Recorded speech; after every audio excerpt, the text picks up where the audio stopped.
I do. I brought a prop today, and there's a reason for it. But first, let's just say welcome to If These Walls Could Talk. Yay! I'm Wendy Stuart. And I'm Tym Moss. Yay! We're so happy to have you here with us today.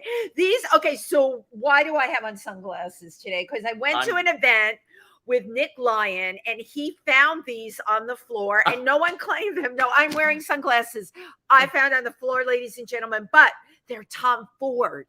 And the other reason, I'm not going to announce her yet, but today's guest, these sunglasses make me think of today's guest. Yes. And that's just it. How was your week? Oh, it was good. Actually, as the music was playing, the intro, I was like, I never checked my week because I don't remember what I did this last week. Because we usually talk, I went here, I went there. And I usually remember what Tim does because if I see, I'm like your person that remembers everything. I did have a second date.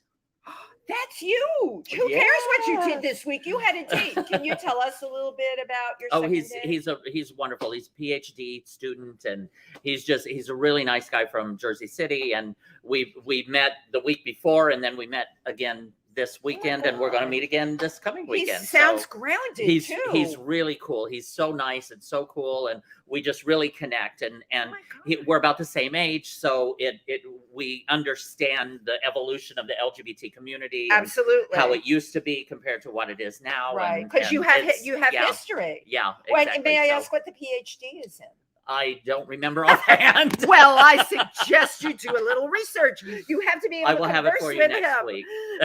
So my week was, I did the Black Bear Film Festival, which was amazing. I love this film festival. It's out of Milford, Pennsylvania, but the filmmakers come from all over. And I got to do all of the interviews, and we'll be posting them on my YouTube channel. I love interviewing filmmakers because you know what? That's our world. I sit down with these people and we talk about like real stuff and the challenges. You know, the public does not know what goes on behind making an independent film, what the actors go through, and the director who is often the producer, who is often the writer. So it was really, really excellent to be able. I love that. Really, and again, I'm sure that they appreciated you being the interviewer too, because you're a filmmaker, right? Because I know that a lot of artists and actors and singers, when I interview them, they're always like, "Oh my God, it was so easy to talk to you because we're talking actor to actor or singer to singer, and you were talking filmmaker to filmmaker." Absolutely, and the actors too. So you know what I say? We're all in the same bed together, right? Yeah,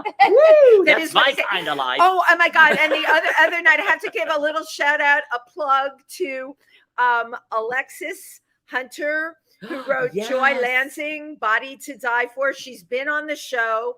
She's been on my other show. And then I had her in the flesh. Yes, I did, because her book signing was at Stonewall. Our producer for this show, Chauncey Dandridge, was there working that night too. And I love it. I love Chauncey. He's so great. And I love that he's at all these things that we all do together. I agree. But her book is called Joy Lansing, Body to Die For. You can get it on Amazon. It's about the love of her life that happened in the early 70s and what it was like for two women to be in love at that time. So she's coming to PANGEA to dine with me tonight with some other friends. And PANGEA, we're rocking and rolling. Our next guest, which I'll be talking about. Yes, real Tim, quick, you go. Yes. Before we introduce our fabulous guest today, I just want to say Sabine Marketing and Promotions is on and says hello. Thank you. And then Jimmy Starr and Ron Russell, who we absolutely love, and they've been on our show. They said, hello, you two look great. Thank you so much. And Jimmy is my amazing PR person. And Ron is just amazing. Ron Russell is just, okay, Ron, I said it. I cannot mention your name, Ron, without laughing. You just crack me up. Ron Russell. God, I love him. You know what? Tim and I just love everybody. Absolutely. And we love today's guest. She is beyond being one of the most generous souls. I mean, half the time she promotes other people's things before she promotes herself. She promoted my pandemic cooking show up the wazoo. She is unbelievably talented. She is put a new spin in the cabaret world. She plays blondes with defiant lives and low voices. She channeled the original Tammy Faye Baker into an incredible show. Marianne Faithfull, Rolling Stones, Nico, and now we are celebrating her today because her show is here at PANGEA. Right here. It's called, and you can see it. It's Thursday nights, and we'll have a new schedule going forward. The show is called Tamar. It's about an Israeli pop singer who has won the Eurovision contest. I'm sorry, I cannot I can't even talk about that without. Brilliant. Brilliant. She's one of the brightest lights, not only in the downtown music scene, but you know what? All over the country. Mm-hmm. No wonder they call her Tammy Faye Starlite. Yay! Hello. You guys are so sweet. Oh, thank you so much for having me. Well, we are so happy to have you here today, and the timing couldn't be better with your show here at PANGEA.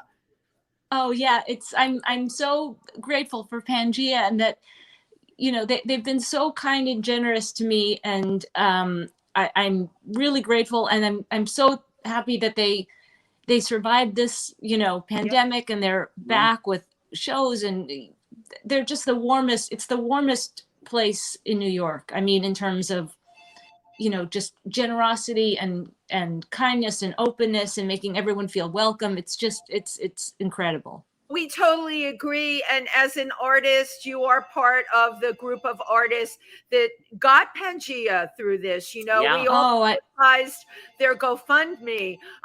Penny Arcade, I joined her Patreon because I think she's brilliant. Oh, yes, she is. Of the proceeds of the Patreon came to PANGEA. Yeah. I ate here on freezing cold nights, even with the heat lamp. Wow. Just trying to and brought people. We sat outside, just trying to do whatever we could do, because you know this better than anyone.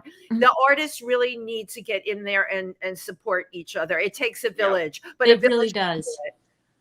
Can absolutely do it. So, before I even get into your background, I do want to just talk about we're doing a little ass backwards today. We'll start with the show that you have now and how you developed it, Tamar.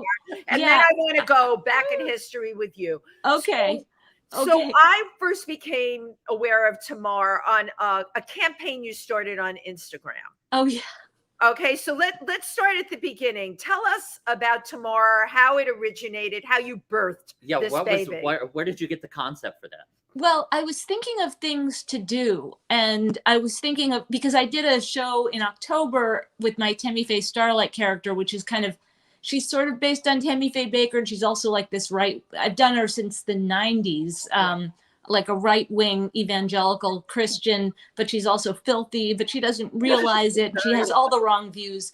And I did a show for PANGEA live stream in October of last year, which was, you know, I delved into the QAnon people, and I figured that was where Tammy Faye's head was at. And so anyway, then thankfully she was, you know, she's irrelevant right now, which is, I'm always grateful for those moments. And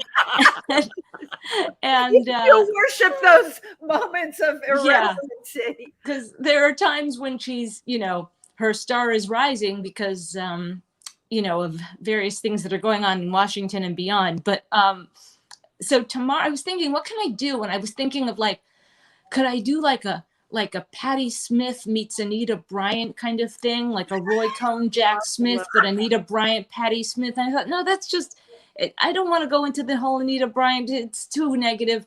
And then I thought, well, my real name is Tamar, which nobody calls me. And I was named Tamar. My mother actually, you know, I grew up Jewish in Manhattan. We weren't religious per se. We did the big holidays. We didn't keep kosher. But my mother, who converted to Judaism, named me Tamar for, I have no freaking idea why. And I thought, like, I don't even like it. So I was always Tammy from when I was a baby. But then I thought, my real name is Tamar. Why don't I do an Israeli character? Because I was doing this Israeli kind of voice with my publicist, Bob Merlis, who had told me to watch the Netflix show Stissel, which is about the of course, right? Yeah, which I loved. And so it's talking like this. Of course, you know, it's Israeli voice. It's always a little bit superior. So I thought, okay, I'll just do. And then I thought, why don't I do Tamar? And then I thought, I talked to my director who directed my Nico show and my Marianne show and a Tammy Faye show years ago, Michael Shirelli. And I said, can you just take pictures of me, through Zoom and just promote an upcoming show that's not happening. So okay, I want the whole process because I read a little bit about it and it's just really out there. You conceived of this. It was really not a real show, right? No, it was just like, we'll just promote it as though she's a kind of Eurovision star, like those stars of yours, like Dalida or Dalida, however you pronounce it, like one of those European stars of the 60s and 70s who, never quite broke here, but had their own moment, on a different continent. And so we did that with Tamar. And then I thought of this song. It's a Hebrew song that you learn as a kid called Lo Yisa Goy El Goy Cherev, which is, nation will not rise up against nation. We will never learn another war. And I was talking to my friend Rachel Lichtman, who's a brilliant comic writer, video director, artist. And I said, I want to do that song, but I want it to be a disco version. So she's like, I'm so in. So I recorded the vocals on a voicemail. She sent it to this incredible musician, Ted Leo, who's a big, alternative musician. And he put this disco track to it. And then we made a video. Rachel isn't here, but she FaceTimed my friend Lexi, who also does my hair, who's doing my roots, thankfully, this weekend. Shout out to Lexi, okay. Yeah, Lexi Montgomery is an amazing colorist who studied with Brad Johns, and Rachel was FaceTiming Lexi on Lexi's phone. Lexi was filming me with my phone, and Rachel was giving directions about, I had this shiny kind of hideous blue dress, and I was doing all these Eurovision moves and miming, and Rachel put it all together into this kind of Eurovision dream of a as though it's a performance. And we put it out on Instagram and on Facebook, and people liked it, so we did more of Tamar. And then I was developing it with Rachel, who was like, I just want in on this character because she loves those European singers, and like Amanda Lear was a big influence. Right. And Rachel actually brought Amanda Lear to me, who I was, aware of, but not as deeply as I am. And we brought in a little Françoise Hardy and a little bit of Marianne Faithfull. We did a video of, Tamar's 60s interview, like where she's really into the existential writers, like, Sartre and it's such a funny character. I mean, and the layers, and the backstory. Right, she has Tammy, everything, and she doesn't exist in linear time, which is another concept that Rachel likes to use, where she's in the 60s, but she's also in the 70s, but she's also now. She doesn't have an age. She never ages. She never ages, but her stereotype, and I think I told you this. I know at least 20 women that fit that profile now, and that would have fit that profile then. You have created something that does actually exist. They are the same person through the decades. Well, it's weird because then I started reading. I read Françoise Hardy's autobiography. I read Jane Birkin's, and it's just, we took tropes, like even tropes from Marianne or Nico, they're, the kind of stories that they tell, and we put it all into this character. And then it became, I was just watching, as I watch like late night, like game shows from the 70s. So I was watching What's My Line? And there was it's like 73, and there was this woman on it named Aliza Kashi, and I found out that I was like looking her up, and she was a singer, and she was Israeli, and I looked her up, and then I found that she was banned. She still is. She's alive. She was banned from singing in Israel forever in 1973 because she said something anti-Palestinian on the radio in 73. After her brother died in the Yom Kippur War. War was done, right? And I thought, this is fascinating. And so I tried to get, there's like 2 articles about her. And then she was a big panelist on What's My Line. She still had a career here, but it's like these kind of schlocky gigs. Like my friend James Gavin, the wonderful biographer, I said, can you find me things about her? So he went into his, secret cave of, things, of old cabaret listings. And he found all these listings. So of her, these terrible gigs that she played. So we incorporated that and also that story into Tamar. And my publicist, Bob Merlis, who I don't know what I'd do without him, came up with the title, which is Yesterday, Today, and Tamar. So it kind of goes into, in order to fulfill that title, we kind of, touch on themes about the past, the present, and perhaps the future. Right. Who knows? Yeah. So, and she does, and I translated the Jackson Browne song These Days, which I did as Nico, and then did a video of, as you saw last year. And I translated that into Hebrew. I do, we do songs in English, and she talks in English with her, with my stupid accent. And, but I also do this, Marlena Dietrich sang this song in Hebrew that I've always loved. And so we do that song, and I put a Hebrew song called Bashana Haba'ah, which is another children's song, meaning, in the next year, how great it will be. And I put that to the melody of Leonard Cohen's Suzanne, which Get is also, out! I can't. Which is also in there. Leonard Cohen is heavily. Your mind is just no. I've seen you perform, but I don't know anything what goes on in that brain. My God, it's basically all I think about is Match Game, like like that's pretty much what goes on in my mind. Match Game, right? Which doesn't make an appearance in this show, but has in the past. But I was obsessed with it as a kid. After coming home from school, my friend and I would always watch Match Game, and I have it on almost constantly now because it's just so soothing to be in like 1974, 1977. It's just. I know why you're saying that. Yeah.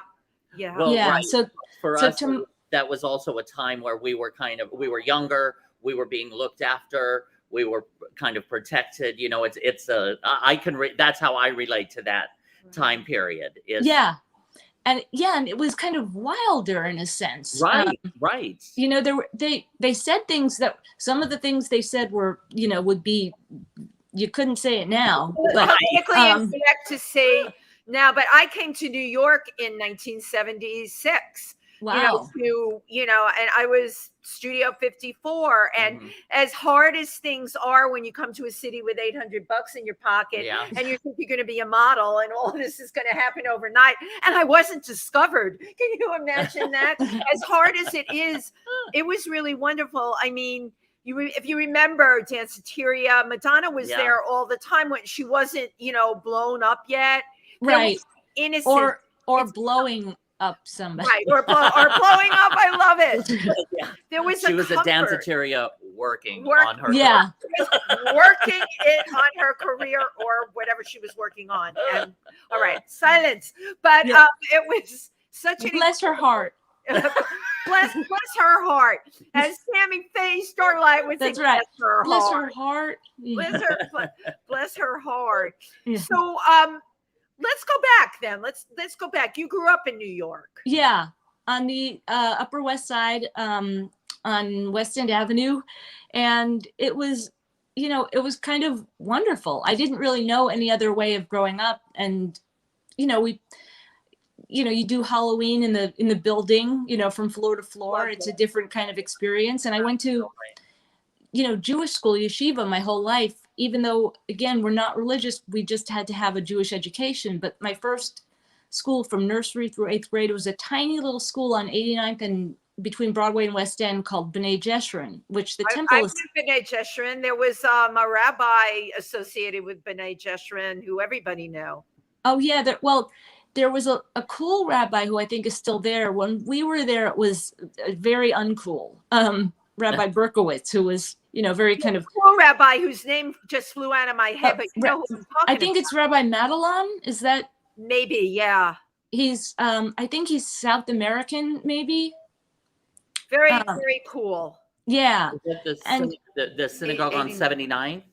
This is 89. Oh, 89. And the synagogue now is 88. So and there were like 8 kids in our 8th grade graduating class, and it was so warm, and everybody was it was kind of the post hippie era, and and then I went to high school on the Upper East Side, Ramaz, which is a big kind of institution.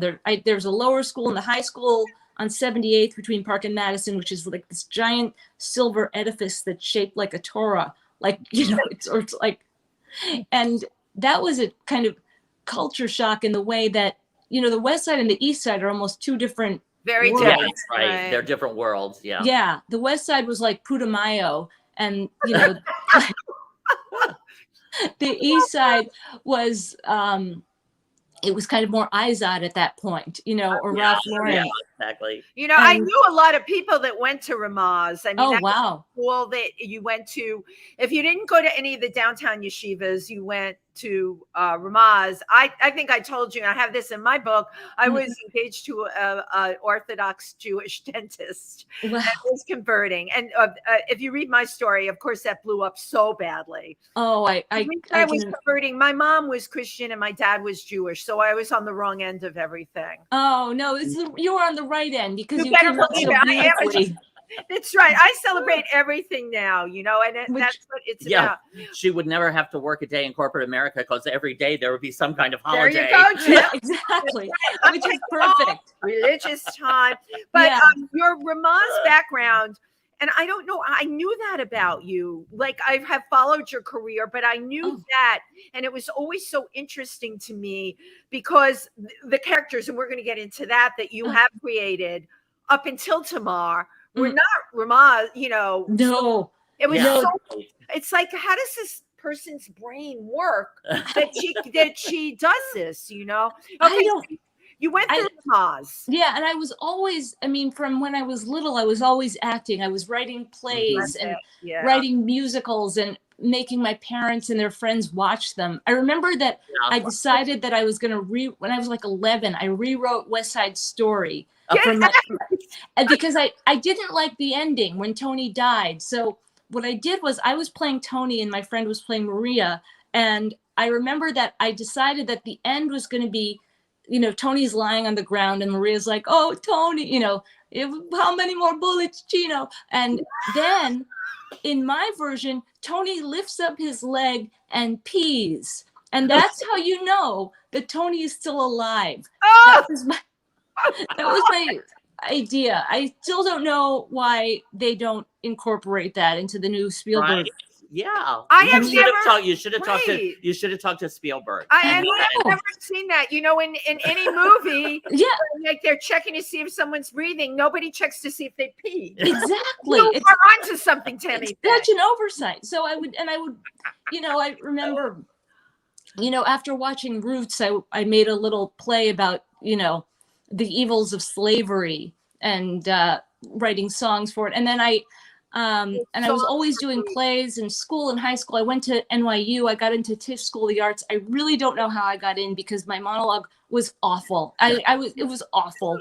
And I remember what your monologue was that you did. Do you remember it? It was from Tennessee Williams. I think it was from Period of Adjustment. It was just terrible. And I don't know why I got in. Probably because of Tennessee Williams. I love Tennessee Williams, but this was just, and so they put me, of course, in experimental theater wing, which they thought like, oh, she's kooky and she's wacky, but I hated it. I hated every second of it. It was, all kinds of doing, this. I remember this teacher I had, bless her heart, Nina Martin. Bless her heart. Nina Martin, this dance teacher, and she would have us do this game called contact improv, where you closed your eyes and you had to just contact with everybody, and you'd feel like the boys, you'd feel the contact, if you can understand what I'm saying. Yeah. And it was just like, I can't, it's not that I was a prude or anything. I was just No, like, and there was like this pretension. It was the downtown pretension of the, you're not good enough to do scenes yet. And then I realized in the second semester I would have to do crew and work on sets. And I thought, oh, no. Yeah. No. Right. I am not. So I switched to be a creative writing major, and I took acting outside of school at HB Studios, which was wonderful. Yeah. I had Bill Hickey for a teacher. Oh, Bill, there. yeah. Bill Hickey? Yes. Yeah. I studied with Bill Hickey. So did I. Or we have a bunch of parallel. I loved him. Oh, now, okay, for both of you. Remember, he had that little teacup while you were performing your scenes. Yes. You and I share a really nice naivete and innocence that was just part of our personality. I thought it was so sweet that Bill was sipping his tea while we were performing. No, right. It wasn't tea. I remember that because he also had like a seltzer bottle filled with amber liquid. Right. Yeah, Bill was a brilliant acting teacher. Oh my! Believe me, That's what I've heard. He was lit. Yeah, he really was. I remember something that he said that has stayed with me all these years, where he said to an actor after a scene, he said, "So how did you feel?" Oh, yeah, well. And the actor said, to be honest, I didn't feel comfortable. And Bill Hickey said, "You're comfortable in your coffin." And I thought, that's my life. That's my mantra, Yeah. Oh my God, your imitation was brilliant. He used to put his fingers near his mouth when he talked like this. And that's right. He just did it so beautifully, Tammy Faye. Well, he was, and then I started studying Meisner technique for 2 years, and then I went to various acting classes and had wonderful teachers. Susan Greenhill and Martin LaPlatney and Manhattan Class Company were my mentors, and then I started doing, I did soaps. I had a recurring role on Guiding Light for 2 years. Me and Allison Janney, who was just going to say right, unknown at the time, we were the two wacky maids on Guiding Light for 2 years. We were in soap magazines. It was bizarre. And then they changed producers, and they changed time slots, and we were gone. And I don't know what happened to Allison. Oh, there she is. Oh, there she is. Yeah. Only like 3 Emmys and an Oscar. I don't know. Something happened to her. She's got a good career. And then I was doing plays, and then my manager died, unfortunately. And so I decided there was a burgeoning downtown performance scene, and I was, at Surf Reality a lot and doing all these characters. And I thought, everybody's doing all these characters. And I'd seen Eric Bogosian's Sex, Drugs, Rock and Roll. Oh my God, they're brilliant, right? They're brilliant. And, and then, but then I thought, why don't I love country music. I had started to, I loved rock and roll. I loved the Rolling Stones growing up. And then I really got into country, listening to the Judds. I was like, I had an epiphany when I first put on the Judds album, like all my problems just went away with their harmonies. And Naomi. Oh, Naomi was reading her book was so fast. Like, I love the country music autobiographies for what they don't say, or, it's just brilliant. Her book is phenomenal for, just for like a completely fabricated version of, how she was with her daughter Winona. And so I decided to do this character, and Tammy Faye Baker was in the news, and I thought, my name is Tammy, I'll take on Tammy Faye as a moniker. Starlite sounded like a cheap hotel lounge, so I just thought, and then I just started it by doing a version of Stand By Your Man, but I inserted, between the two choruses, I inserted a monologue about being happily gang raped. I hope this is not triggering for anybody, but then I decided, and that went over. So, especially honey, I've been there. So yeah, I'm good. I can only imagine. We can imagine. It's just a Saturday night down in Nashville. For men than it is for women. So yeah. So you did, the song. Yeah, and then I started writing my own songs, like God has lodged a tenant in my uterus. I wrote that one down. Okay, let's just stop for a minute. I actually wrote it down. Classics. So, classics. I put it under classics. God lodged a tenant in my uterus. So in this, I'm assuming it's about an embryo, right? Yeah, it's about, that it's not your baby, it's the Lord's baby. And he's just put, and he's renting out the space, And then I wrote, kind of based on this song, Did I Shave My Legs for This, but not lyrically or melodically, just the title, Did I Shave My Vagina for This, which became Tammy Faye's signature song. And I started playing in Nashville. I started just kind of guerrilla performing, down there. Hilarious. I just started I just knew that I was watching the Nashville network all the time. And I was like, how do I get down there? I love them. I know they're my people. And everybody was like, you're crazy. They'll hate you. I was like, no, I know them. I know these people. They're my people. Tell me you randomly bought a ticket without having any gig or anything set up. Oh yeah. I went down to Nashville there was a conference where, you can sing your songs for the professionals and they can give you advice and career advice. So I thought I'll go down as Tammy Faye. And it was at Opryland Hotel, which is like a unique, bizarro Disneyland unto itself. I mean, it's all under a dome, and there's different, like the Magnolia wing and the Delta wing. And so I went down there with a friend of mine who plays guitar, my friend Lauren Agnelli. I brought her down, and I decided, I don't know why, but I had this big white ball gown, like a Loretta Lynn kind of white dress. For some reason, I was painting my face kabuki white with like black lipstick, and I'm walking around this, the halls of Opryland, and somebody just walks up to me and goes, "Oh, you look pretty," and I thought, I'm in the right place. I look freaky. So I did these songs for this professional, and they loved it. And then I had cowboys in the hall saying, "Hey, do that Uterus song again." I just started going down there more and more and doing open mics. And I was hissed at the Bluebird Cafe for doing a song called Ride the Cotton Pony, which was about going down on a woman while she has her period. And I love it, Tammy Faye. I mean, as we talk more and more, I know what I love about you. There is no filter. No. God bless you. And the courage and the courage. Excuse the expression, but the balls. I love it.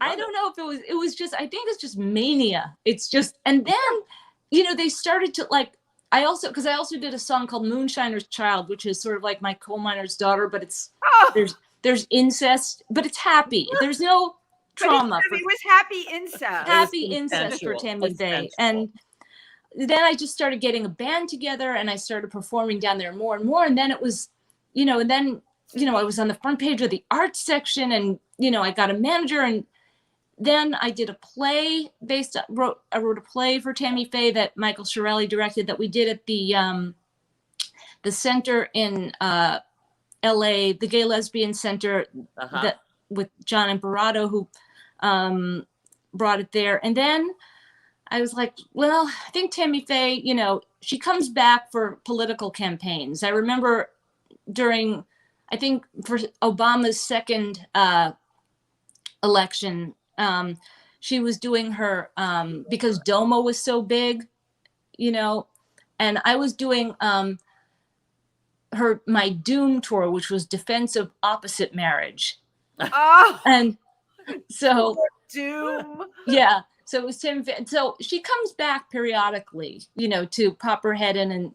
But then I decided to write a play about one of my heroes, for some reason, Nico of the Velvet Underground. Right. And I based it on an interview that she had, and I had a guy play the interview. And that's where Penny came in. And I had done it, at the Duplex and various other places. And we got some really great write-ups, like from David Frick of Rolling Stone and Robert Christgau. And then I changed it to try and get into the public theater. And I had a different director, and it was just ruined, and I didn't know what to do. And I went to Penny. I don't know why. I didn't really know Penny that well. It was the Penny beginning Arcade. of Penny Arcade. At the beginning of 2014, I said, Penny, what do I do? She said, you do the Nico play the way you originally did it. You get everybody back who you stopped using. You get your original director, your original actor, and I'm going to get you a run at Theater for the New City.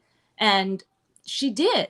And of course, because everything that you just said about her is how she's run her own career. We have her coming up to be on the show. I just ordered her book. It came. I need magnifying glasses to read the print in it. Yeah.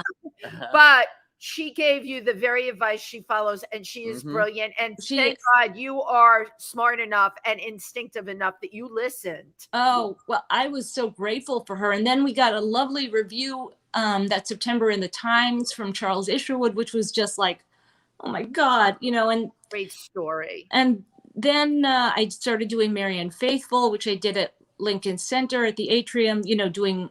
And then I started playing with Marianne's guitar player, Barry Reynolds, and we did. Yeah, and I just want to stop. There's so much on you. Okay.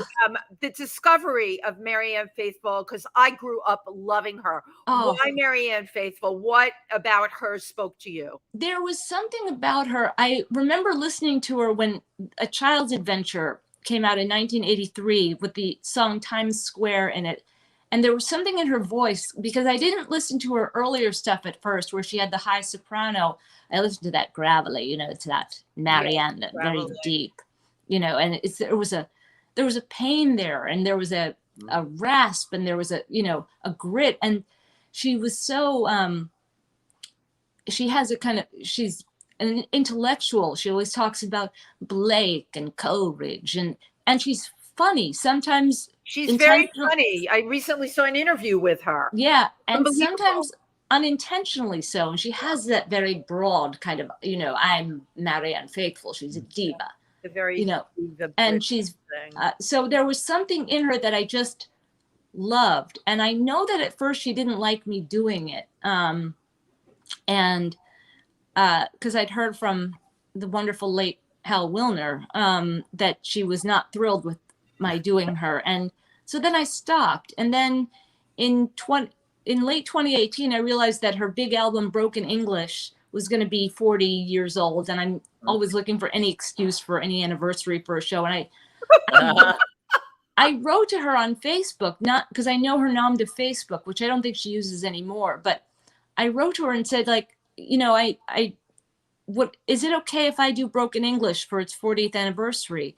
And she wrote back, do it, darling. It'll be great. And I thought, I can do it, So we did it at PANGEA, and it was really, again, wonderful. I did 2 different Marianne Faithfull shows at PANGEA, which were just phenomenal to do. And I really am so grateful to Stephen and Arnaldo, and how they've just been so supportive and kind. And it's really rare. And it doesn't matter what trials or tribulations they went through here. The pandemic was horrific for restaurants and cabaret spaces like this. They failed no matter what. And we're with you from PANGEA. Yep. Thank you for watching If These Walls Could Talk, with your hosts, Wendy Stuart and Tym Moss, and our amazing and adventurous guest, Tammy Faye. Oh. And, we have a video. I believe we have a video clip. Oh, God. Let's take a quick look at your video clip. Oh, thank you. And then we'll come back and chat some more. Okay.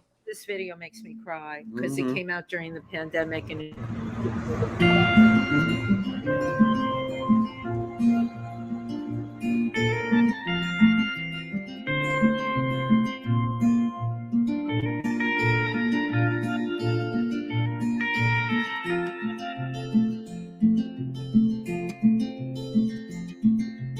I've been out walking. I don't do too much talking these days.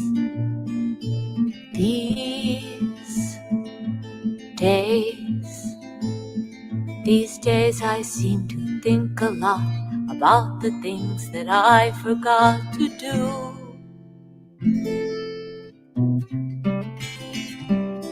And all the times I had the chance do.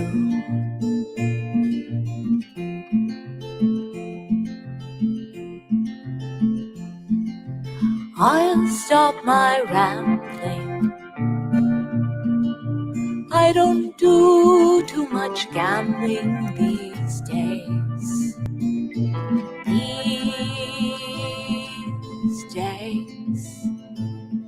These days I seem to think about how all the changes came about my way. And I wonder if I'll see another highway.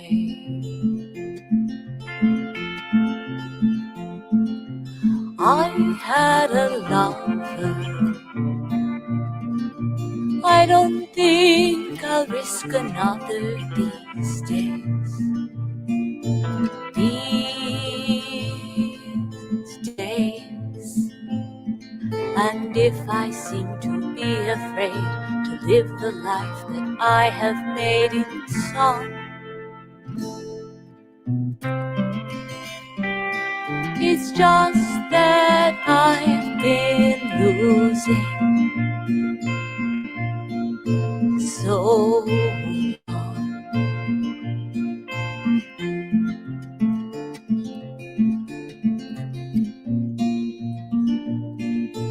La la la la la. La la.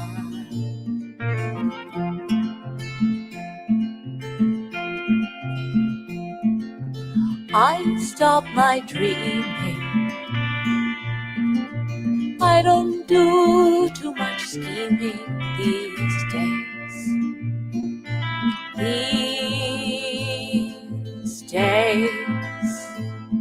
These days I sit on cornerstones, count the time in quarter tones to 10.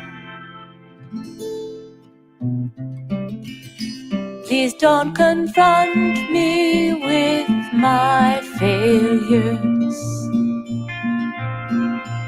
I have not forgotten them.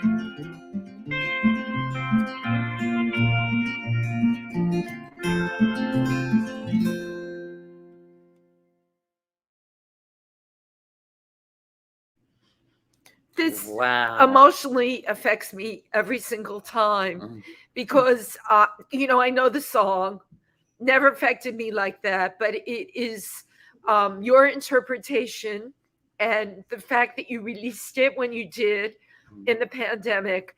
This song for me is really about the pandemic.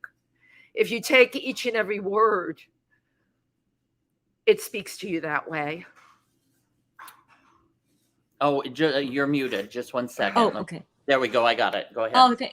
Yeah, thank you. Jackson Browne wrote it when he was like 18, maybe. I remember, but it is a perfect piece for now. And the way you filmed it, could you discuss some of the artistic choices that were made? Well, it was in the filming? My director, Michael Shirelli, because he directed the Nico show, and Nico was the first one to record that song. She was the first one to record Jackson Browne, and that was her picture on the wall in the video. Yeah, that was at Danny Fields, who was, you know, so instrumental in terms of rock and roll and part of the Warhol crowd. He knew Nico. He got her first record deal. He was friends with her throughout her life, and you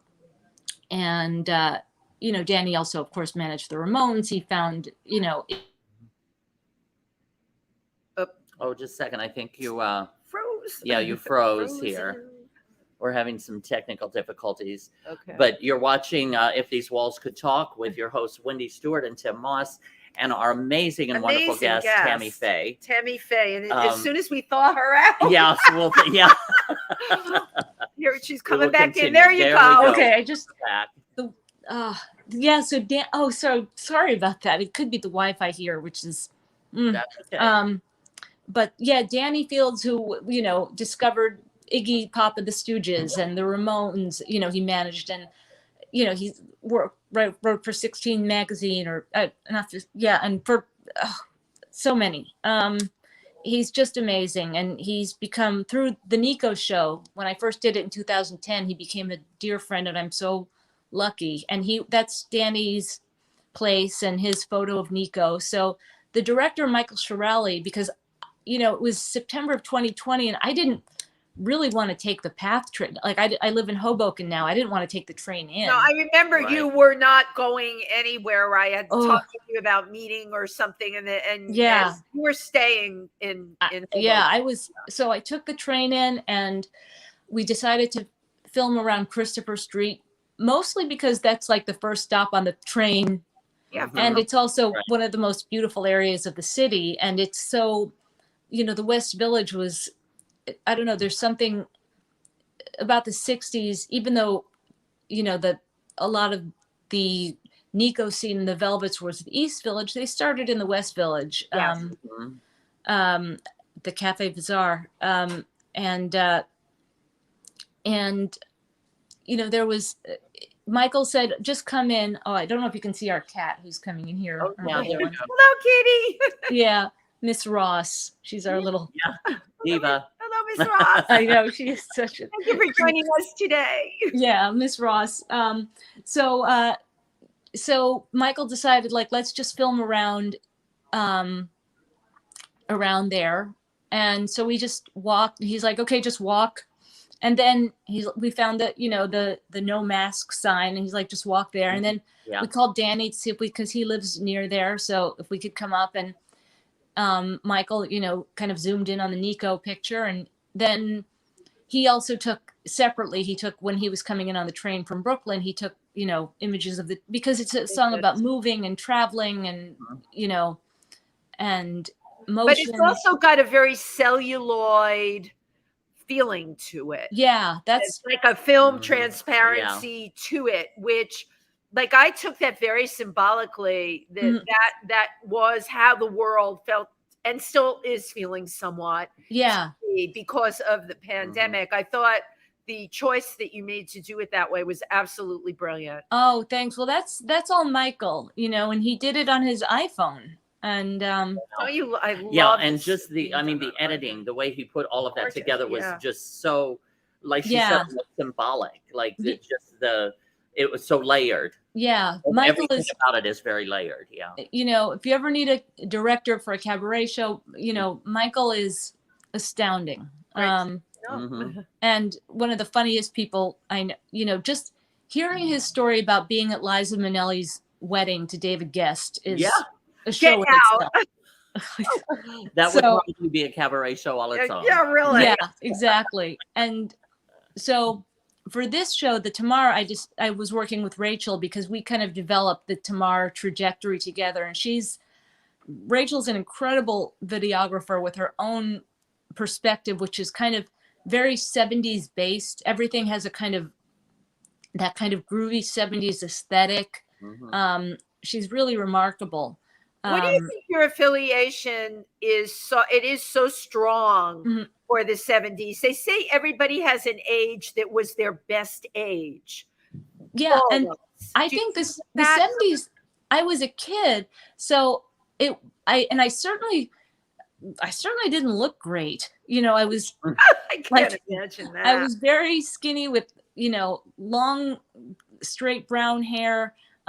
Glasses, braces, the whole thing. But to me, because I was always pretending to be someone else, I wanted to be Farrah Fawcett, and I thought I got my hair feathered, and I thought to me look exactly like Farrah Fawcett. I don't know why other people can't see this. They just couldn't see it. Yeah. Through the glasses, the braces, and the velour, sweater, that they couldn't.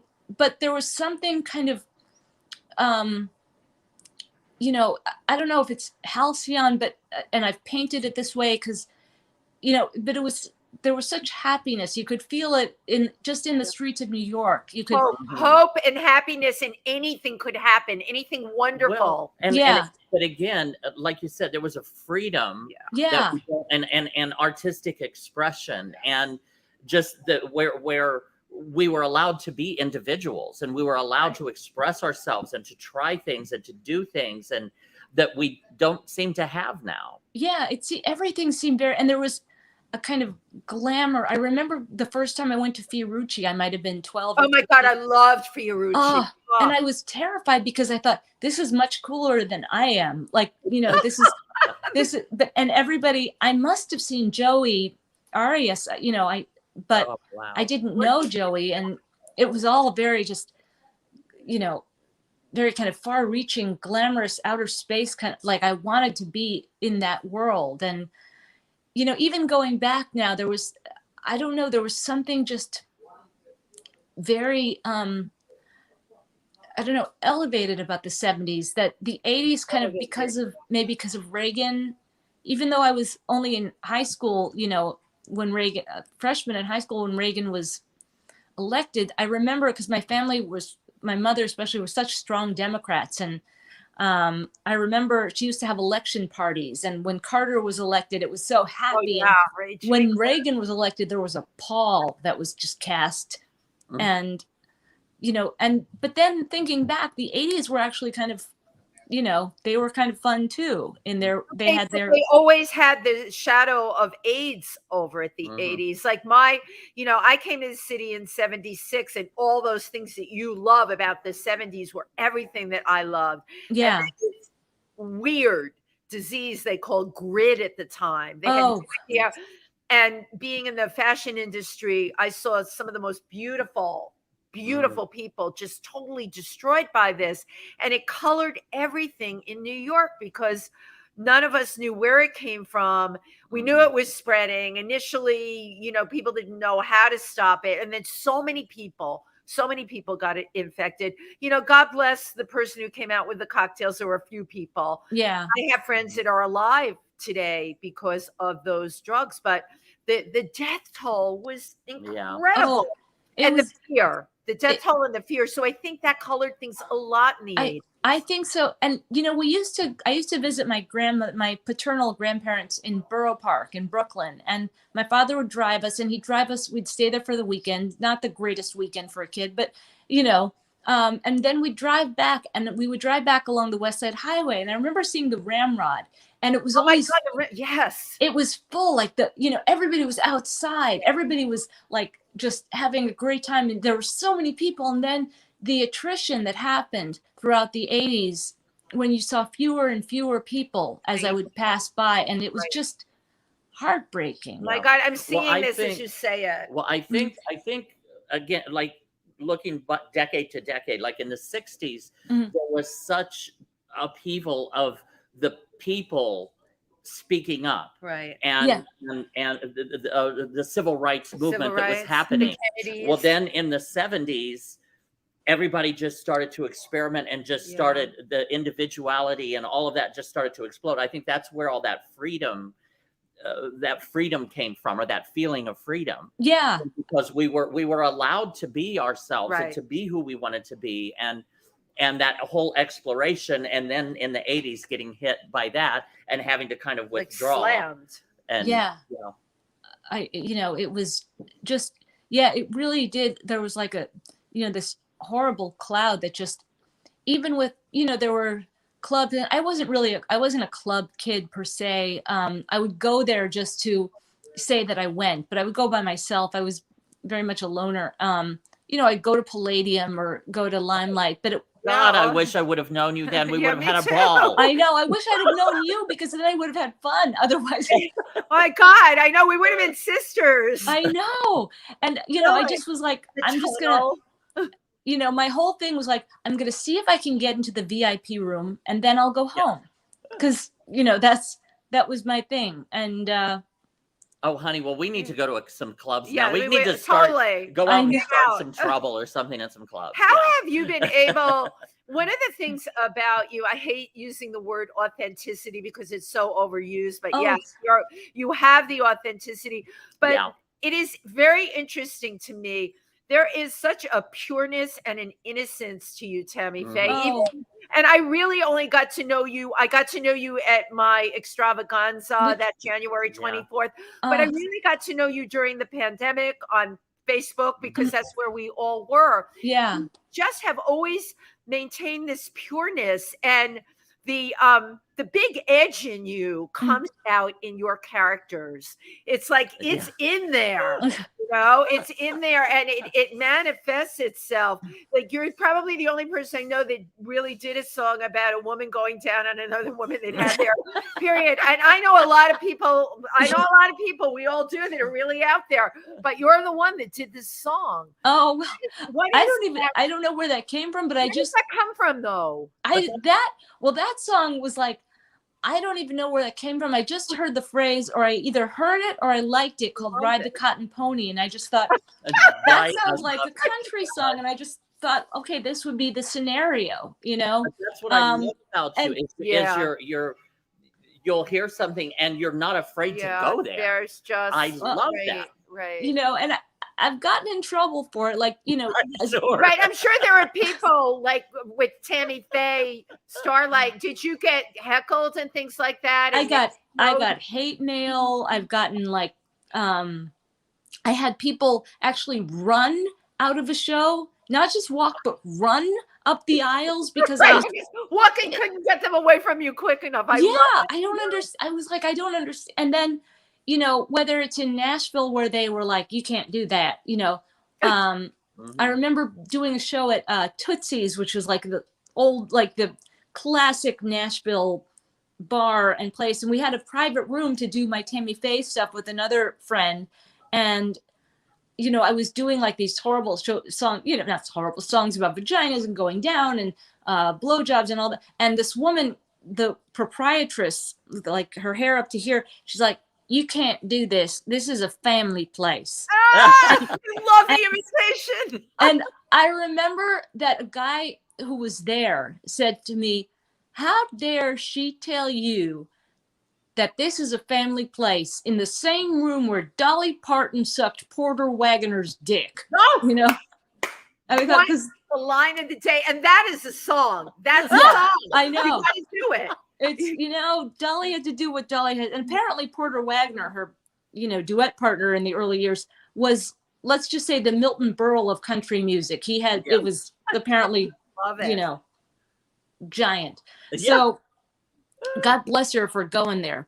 But, and, I've had people call me anti-Semitic. And I think I recently told this, that as Nico once, I said, this is going to sound horrible, but as Nico, I thought like I can, it's kind of like that. You want to go to that place that's so awful so that it's a kind of there's a freedom of the mind where if somebody voices your most awful thought, then that's how it manifests, and it doesn't have to fester in you. We all have these thoughts that are so dark, but if we say them, even if it's in the guise of a character, then it's kind of out, and we can all kind of indulge in that, and then feel like we're not so alone, and then go about our way and just be civil to each other. But I remember saying, as Nico once, the Holocaust would have gone a lot faster if Hitler had microwaves,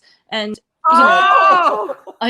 and then I got a letter from somebody that night, an email saying like, my parents survived the Holocaust. And I just was I wrote her, and I should have just said, I'm sorry, but I wrote this long explanation about this is how I deal with stuff. And I'm sorry that I offended you.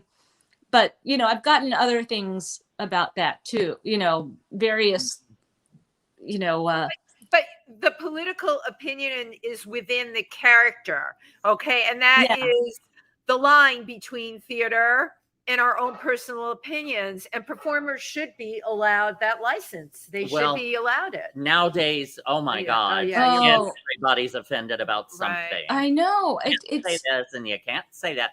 I mean, and especially comedians or people who are riding that edge, oh my God.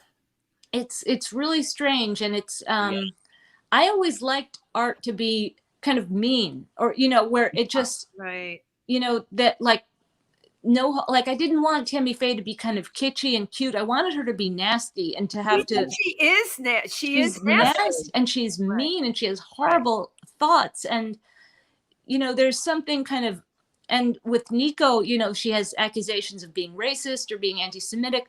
I don't know what she was. I think she didn't even live in this world. So I don't think there was any kind of thought about views. It was just her own inner kind of needing to feel better about herself so that she would, it didn't matter who you were. And I don't think, you know, she slept with Lou Reed. She says she slept with Jimi Hendrix. So she slept with Bob Dylan. So, you know, she didn't have, you know, problems in those areas in terms of Jews and people of color. So, but she had other, you know, but it's just interesting why those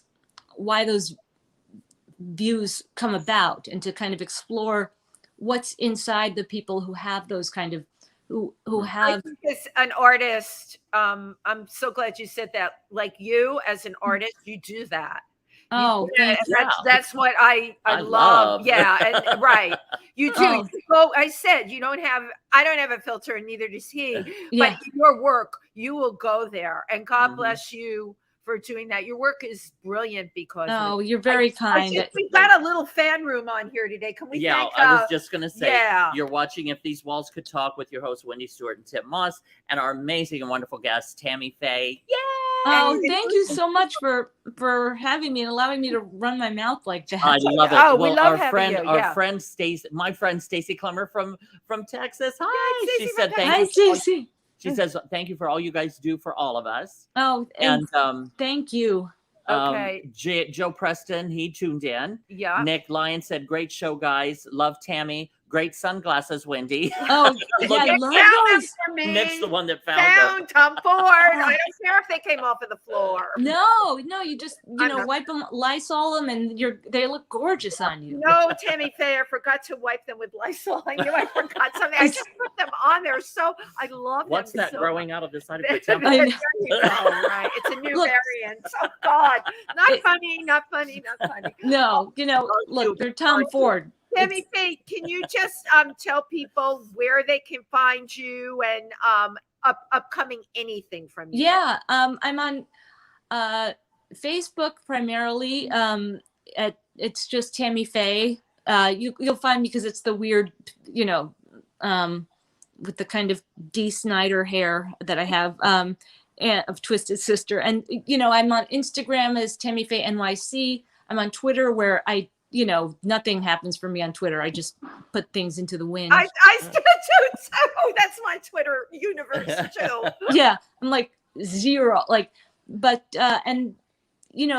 And if you write to me or message, I'll always respond, and because I love that. And I'll be at PANGEA for the next 2 Thursdays. Yeah. The 21st and 28th with. And yesterday, today, and tomorrow. Hopefully there will be an extension of that. We will see. And I want to thank you for the support that you not only gave me, but I watched your comments on Facebook. Beautiful comments, supportive comments, positive. Mm-hmm. People really need that. Okay. Oh, well, you have a heart like this big. Oh, it's just, I'm grateful for everybody's presence here, and everybody is wonderful and beautiful inside, and thank you for saying that. We need to recognize that in each other a lot more. Yeah. In the world. Yeah. And that's I think what Wendy is saying, that's a beautiful quality about it is a beautiful quality. Mm-hmm. It comes from your Starlite, girl. Oh, you are very kind. Well, I just absolutely love and adore you, Tammy Faye. Oh, well, I love you both and adore you both. And your spirits, like during the pandemic, are just got me through. It really did. Well, absolutely. It was absolutely likewise. Yeah. And I'm really so blessed to be able to see you here tomorrow night. Oh, thank you so much. Can't wait. So grateful to you all. And we're very grateful that you took the time to spend with us. Thank you for having me. Please. All righty. Okay. Bye, everybody. Okay. Bye, everybody. Bye-bye.